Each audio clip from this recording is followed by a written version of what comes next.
Today we're going to discuss the rise of feudalism, which you'll recall from your vocabulary list is the new social system that slowly developed in Europe after the fall of the Roman Empire around 500 AD. We'll also take a closer look at the Manor economy, right, new economic system, both of which were built out of necessity. You have to remember, after the Roman Empire got weak and fell apart around the year 500 AD, there was no central government anywhere in Europe. All right. Now let's think about that. What does a government actually do for us? All right. Now we complain about the government a lot, and especially taxes, things like that. Um, but the government actually does a lot for its citizens, right? Even with tax money, they take that money and provide a military to protect us, to protect the people. They provide schools to educate us, right? Roads and bridges for transportation and for trade. Okay, remember that roads are very important for trade, and so it feeds the economy as well. And with no central government, Europe fell into chaos. Okay, remember that the Roman Empire was built through conquest, and most of the Roman Empire um, uh, was constituted mostly out of European states. Okay, so now there's no central government, everything's a mess. All right, the first thing that the European people had to worry about was invaders. Okay, since Rome had conquered most of its territory, um, the descendants of those who were conquered wanted it back. Okay, and so they invaded. All right, and even though the Roman Empire, the government fell apart, Europe was still very rich. There was lots of wealth to be had too, which brought more invaders. All right, so living in the first part of the medieval period, which we call the Dark Ages, right? Because it was so dark, right? Chaos was a mess. You had to worry for your life all the time. Okay, so many of these Germanic tribes reconquered the former Roman provinces and didn't treat the people who lived there necessarily very well. All right, as an example, we can look at a tribe called the Franks. Right, the Franks conquered Gaul. This was a former Roman province, and eventually, this area called Gaul would be renamed after the Franks. All right, does anyone know the answer? If you answered France, you are correct. All right, the modern nation state of France. Well, it used to be called Gaul and was a former province of the Roman Empire. Okay, so the Franks took it over and started rebuilding. Fast forward a little bit, after 500 AD to 622 AD, the new religion of Islam appeared in the Arabian Peninsula. And we're talking about modern day Saudi Arabia, Oman, Yemen, all right, made up the Arabian Peninsula. And in a relatively short period of time, what we find is that Muslim armies um, started to march across northern uh, Africa, and they conquered most of northern Africa, and then jumped across the Mediterranean and conquered much of Europe as well. Okay. All right, this went on for approximately 110 years after the founding of the religion of Islam.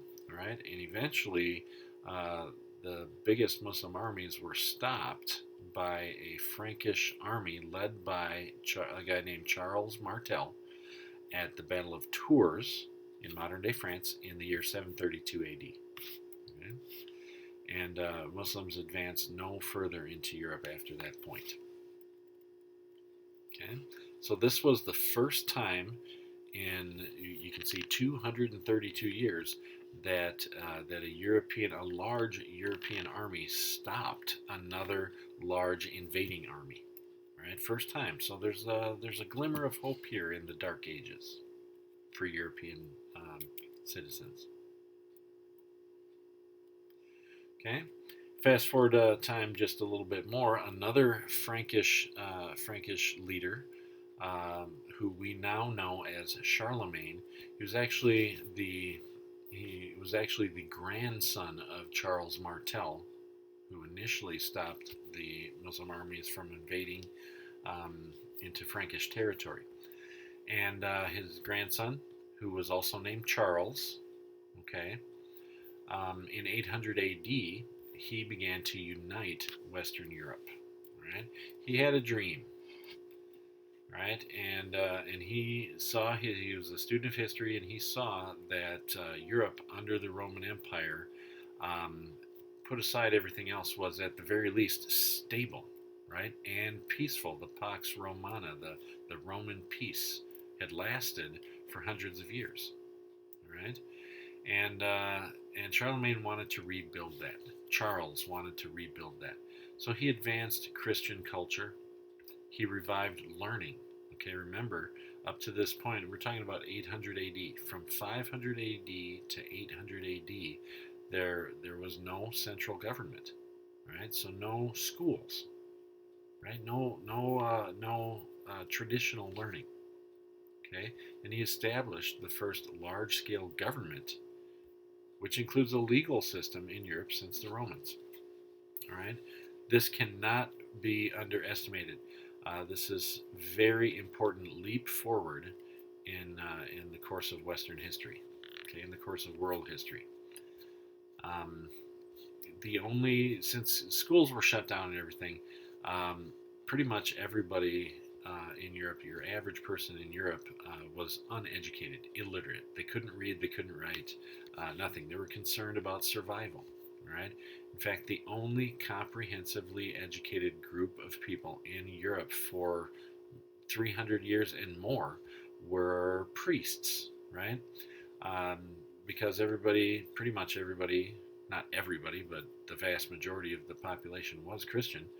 Um, in order to become a priest, right, or you, or to preach at all, you had to be able to read and write. You have to read the Bible. Nobody else can read the Bible, so as a priest, you have to be educated. So the church kept the seminaries going and kept educating future priests so they could translate and interpret what the Bible means to your average European citizen of the time, right? And that was for 300 years and more. And Charlemagne comes along and he establishes a new government and revived learning, at least in his kingdom. Okay, advanced Christian culture. All right, so this is a big leap forward. All right. His name was simply Charles, the grandson of Charles Martel, and he was renamed Charlemagne. This is like a nickname. It's a Latin term. Charlemagne means Charles the Great. This is probably the most famous picture of him, and if you look very closely, um, you can see these little emblems all over his cloak, all right, and official royal seal up here. And you may, if anybody recognizes that, you may recognize this as a phoenix. All right, now why would Charlemagne choose a phoenix as his royal emblem? And the short answer to that is if you know the legend of the phoenix, a legendary large bird who dies and then rises again from the ashes to be reborn. And that was his idea for his kingdom, to raise the Roman Empire, right, from the ashes and be reborn. Right? So that was Charlemagne's doing, and here is a quick map of his kingdom. You can see up into 768 and to 814, all these blue areas. This is Charlemagne's kingdom. Okay. He also had a lot of tributes. Okay, a lot of areas that he conquered, and he allowed the kings and the nobles to stay in charge there, as long as they paid tribute and homage to his kingdom. So all of this area, the blue and the yellow, were pretty much Charlemagne's kingdom. And notice that includes the city of Rome, the capital of the Roman Empire. All right, so significant step forward. Okay, there's another round, more invaders kept on coming in, primarily because Charlemagne died in 814. So his reign, after he rebuilt his empire, the Roman Empire, um, and turned it into the Frankish Empire, he died. All right, very short reign, 800 to 814, and his empire fell apart almost immediately. The biggest reason is because he had three sons, three heirs. All right, and all three of them thought that they should be the next emperor, right, the next king, and so they fought with each other, and they ended up splitting up the empire into three separate parts, and each part, so each of them could rule, and each part was too weak to stand on their own. So basically, his idiot sons wrecked everything, and more invaders came and reconquered everything.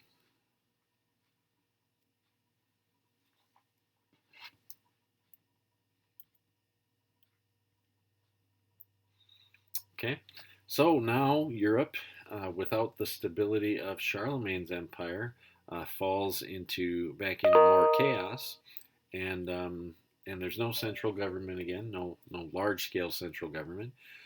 So the people have to worry about themselves, and so in Europe, this system of feudalism was developed. Okay, they had to defend themselves. No military, no laws, anything like that. All right.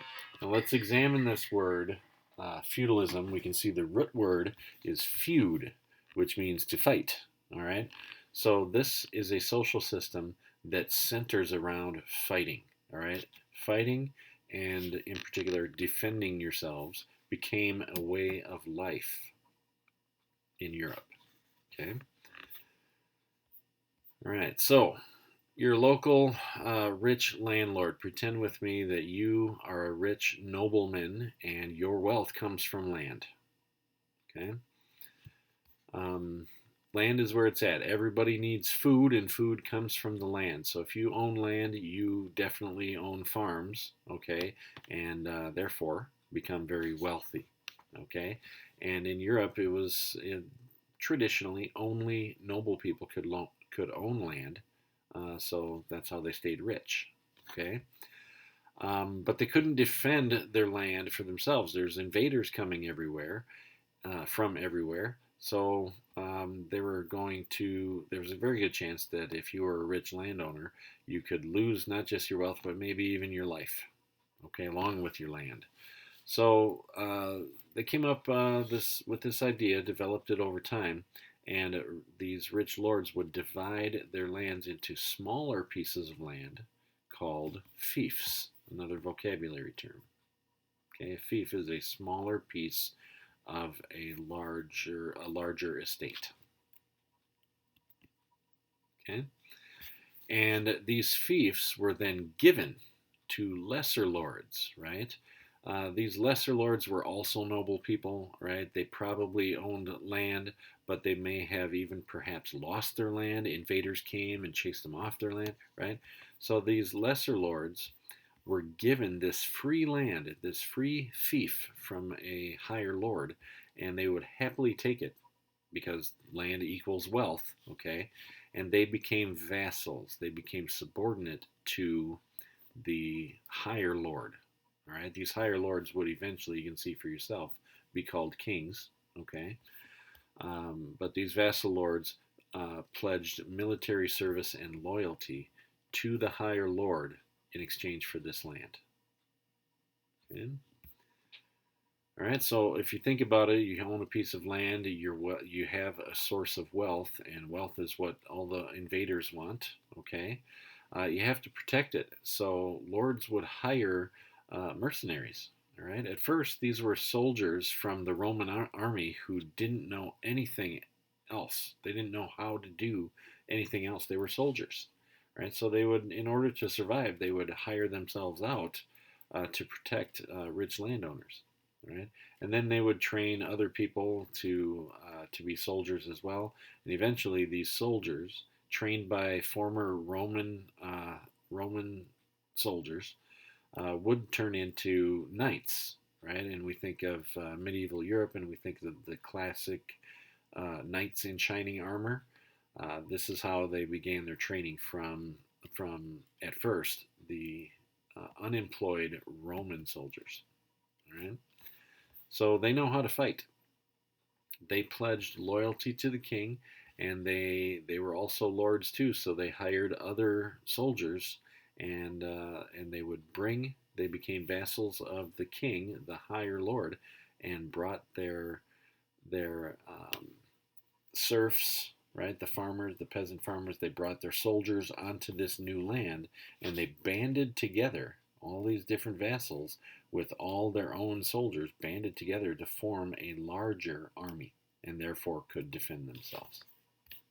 Okay? So follow the outline here. The king, this graphic organizer, the king gave land and protection to powerful lords. Okay? The powerful lords gave loyalty and military support to the higher lord. Right? These powerful lords that we now call vassals, right? They gave land and protection to even lesser lords. Right? So there could be several layers of lords, and all receiving fiefs. In return, the lesser lords would give loyalty and military protection. The lesser lords gave land and protection to their knights, and their knights gave loyalty and protection back to them.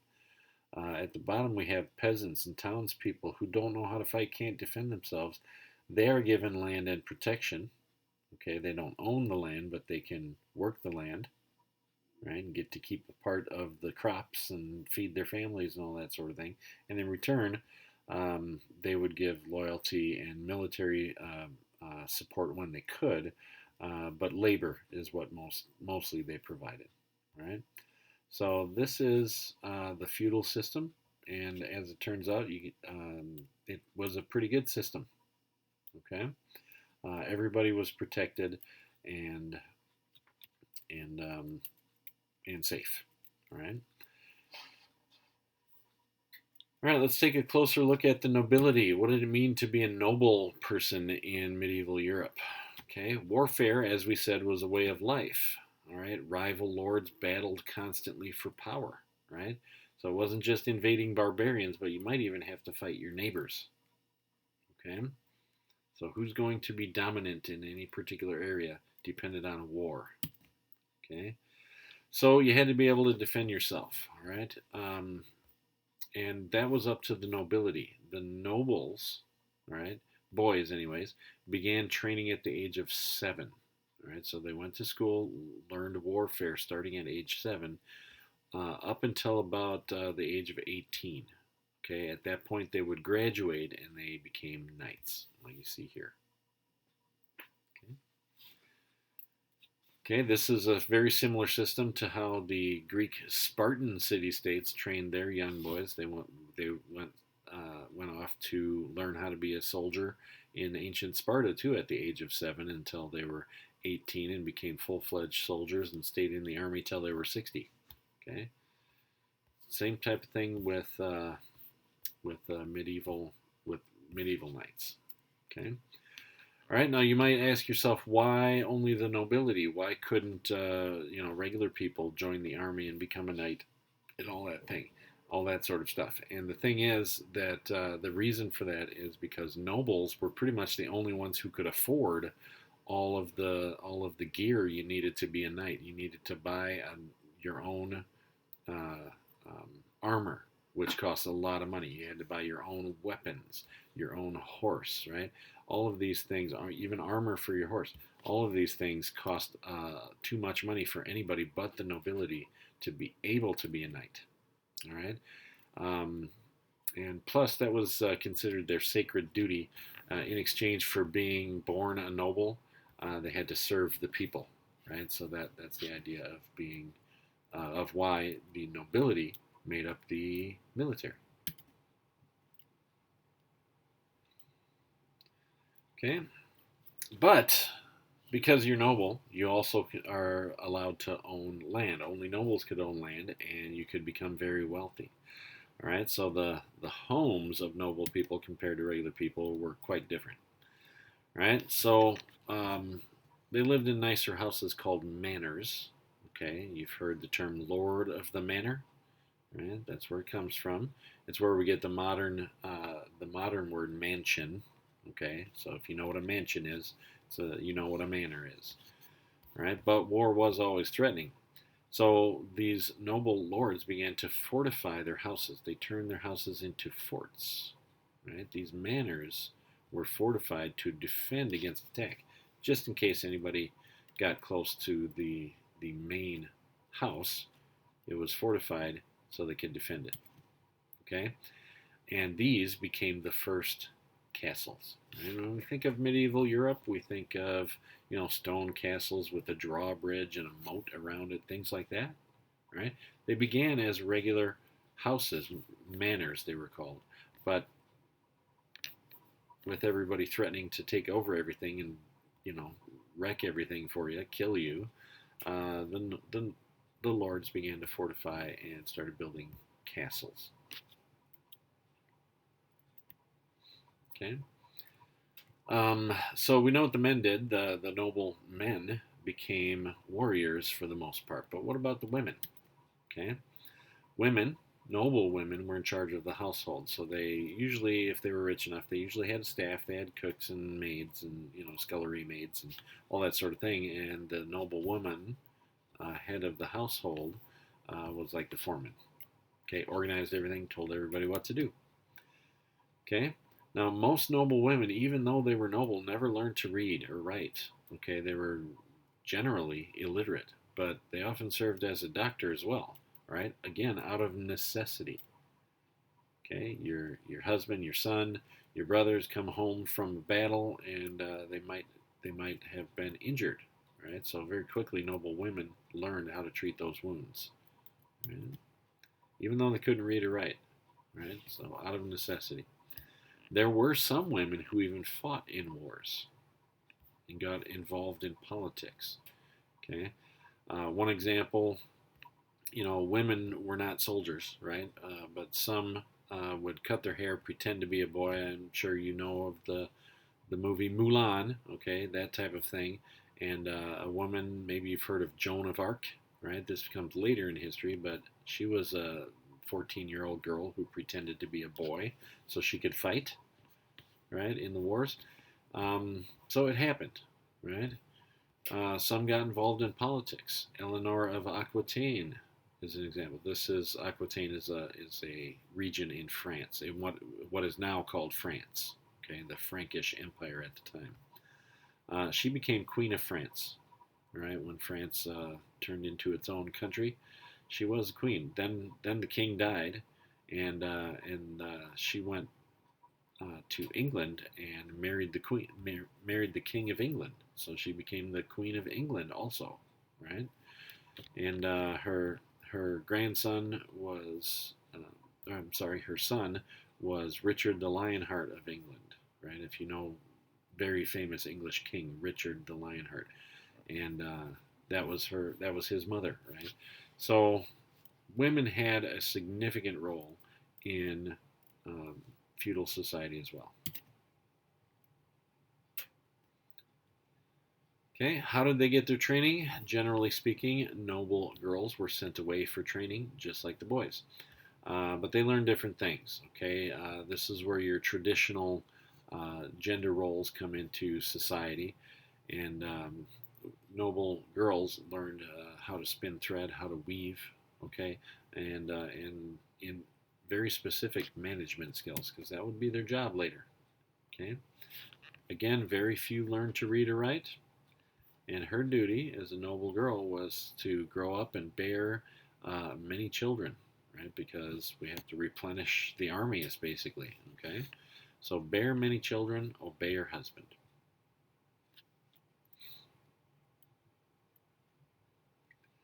Okay, for the boys, you would grow up and become a knight in shining armor. They lived according to a code of conduct called chivalry. Right? You may have heard that term before, chivalry. This code required knights to be brave, right? Loyal to their master, to their king, to their lord, and courageous. Okay, in fact, it was um, opposite behavior in when it came to battles. If you were not brave, if you were not courageous, maybe you, uh, you know, didn't fight your best, or even went and ran away from a battle. Right, that was punishable by death. Okay, so when you became a knight, this was your lifestyle. You live by the code of chivalry. Okay, now chivalry also called for women, and when they talk about women, they usually mean noble women, to be protected and cherished. So this is where we get the idea, when we think of chivalry in modern times, treating a lady right, right? So in modern times, this might manifest itself in holding a door open for a woman. You've seen maybe in old movies where a man would take off his cloak and throw it over a muddy puddle for a woman to walk over, that sort of thing. So treat women like queens, basically.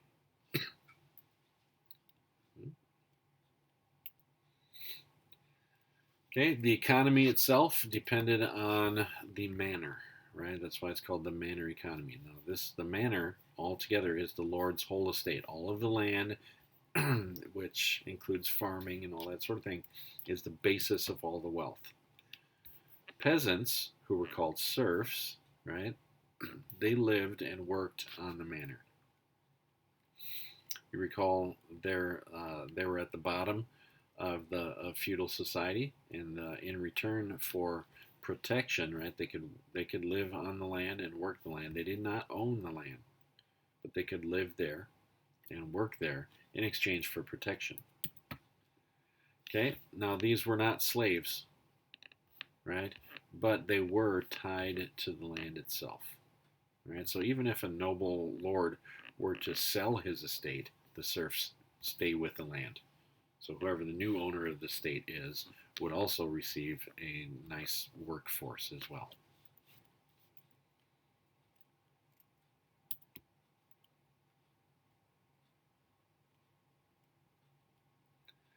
Okay, to be a serf in the manor economy, you could live there. You were protected, but and you even got to keep, a certain percentage of the crops that you raised. Right, you have to feed your family too.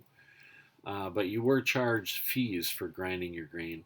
If you did inherit some land, okay, because serfs peasants were allowed to own land too if they inherited it from a noble cousin or something like that.